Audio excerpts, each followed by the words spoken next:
Since the beginning of time, humans have looked to the stars and to the shadows in search of answers. In dusty libraries and candlelit chambers, forbidden books whispered of hidden powers.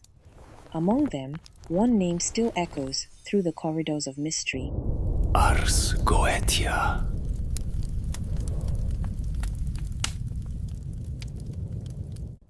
But what exactly is this infamous text? Why does it list 72 demons, each with their own seal, name, and terrifying gift? Today on the Occult Class, we'll explore one of the most mysterious grimoires in occult history. We'll uncover the secrets of the Ars Goetia, trace its origins, understand its hierarchy of demons, explore their powers, and address the most common myths and fears surrounding them. This lesson begins where light and shadow meet. The Ars Goetia is part of a much larger magical book known as the Lesser Key of Solomon.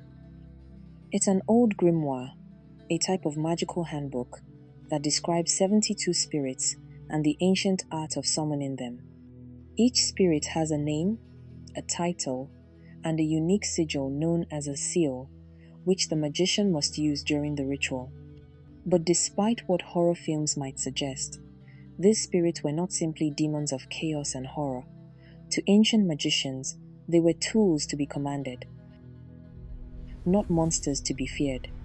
The book itself is believed to have been compiled sometime in the 17th century. Its true authors remain unknown, but it's clear that the work draws from many sources: Christian and Jewish demonology, Arab magic, medieval lore, and above all, the legendary stories of King Solomon, who was said to have controlled legions of spirits with a magical ring and divine authority. The most well-known version of the Ars Goetia was published in 1888 by Samuel Liddell MacGregor Mathers, a founding member of the Hermetic Order of the Golden Dawn. His edition included an introduction by Aleister Crowley, who brought the text even further into public awareness. Some scholars argue that the book is less a genuine Solomonic work and more a reflection of Christian fears during the Renaissance. Regardless, it has shaped Western occultism like few others. Each of the 72 demons described in the Goetia is listed with their name, rank, abilities, and sigil. The ranks are familiar from medieval hierarchy: king, duke, marquis, president, earl. And the seal for each spirit was not just for display. It had to be drawn precisely and worn or displayed by the magician during the ritual. Depending on the demon's rank, the seal had to be engraved on specific metals: gold for kings, silver for marquises, and so on. Even the time of day for summoning mattered. For instance, kings could only be summoned between 9 in the morning and noon, or from 3 in the afternoon until sunset. The Goetia even outlines a loose spiritual hierarchy. Some spirits are called the chiefest, such as Belial, Baeleth, Asmodeus, and Gap. Above them, 4 great kings are said to rule the cardinal directions, presiding invisibly over the rest. However, not everything is so orderly. The system has contradictions. Gap, for example, is both listed as one of the 72 and as one of the ruling kings. These inconsistencies suggest the book may be a compilation of older traditions, woven together without complete coherence. But the purpose of summoning was never to worship. In traditional magic, the magician does not bow to the demon. Instead, they command it using divine names, rituals of purification, and spiritual authority. This fusion of Jewish Kabbalah, Christian exorcism, and talismanic magic created a powerful structure not to make pacts with evil, but to control spiritual forces. Some demons could even provide familiars, lesser spirits that would serve the magician in daily life. Let's explore some of the most famous demons from the Ars Goetia and their incredible abilities. First, there is Bael, or Baal, considered the first king of hell. He appears with 3 heads, one of a man, one of a toad, and one of a cat. He grants the power of invisibility. Then there is Paimon, one of the most recognizable names in modern occult lore. Paimon is deeply obedient to Lucifer and is said to arrive surrounded by music, riding a dromedary, and preceded by trumpets.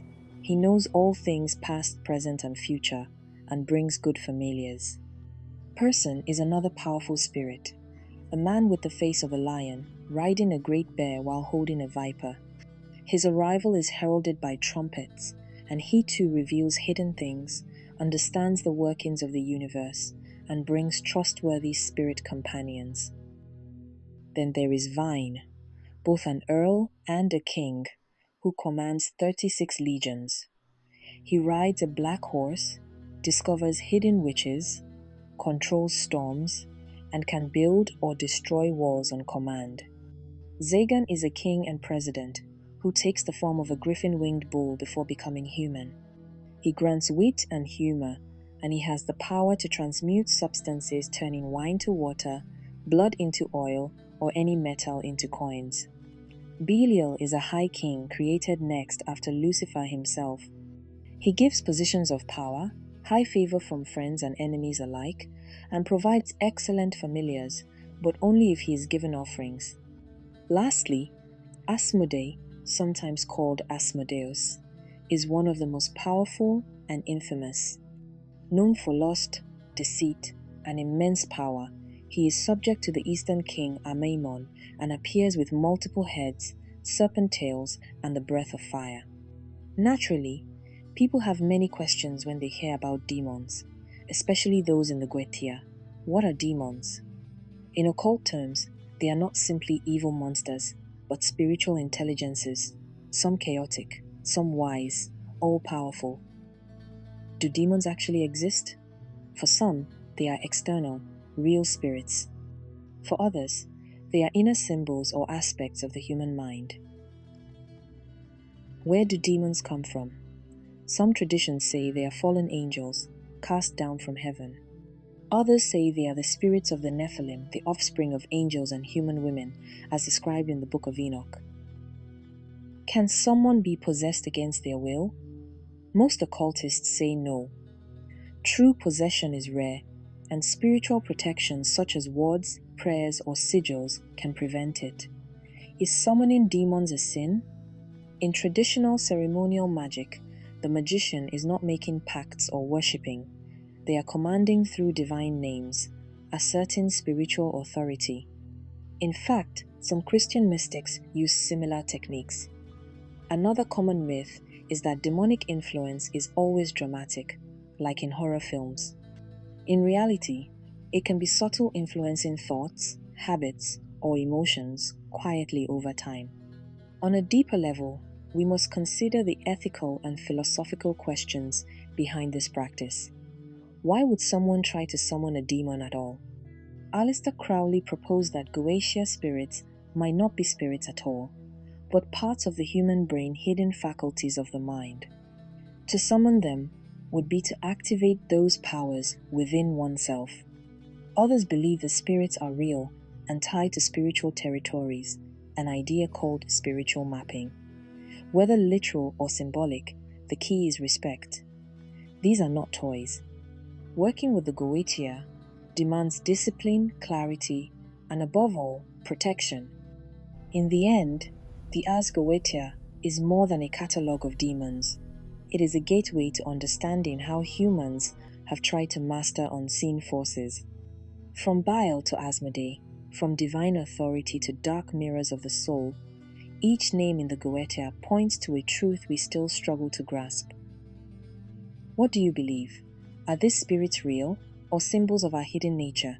Would you summon one? Have you already? Let us know in the comments. Subscribe for more journeys into the mysteries of magic, demonology, ancient texts, and the hidden world. This is the Occult Class. Until next time, stay curious, stay protected, and never forget that true power begins with knowledge.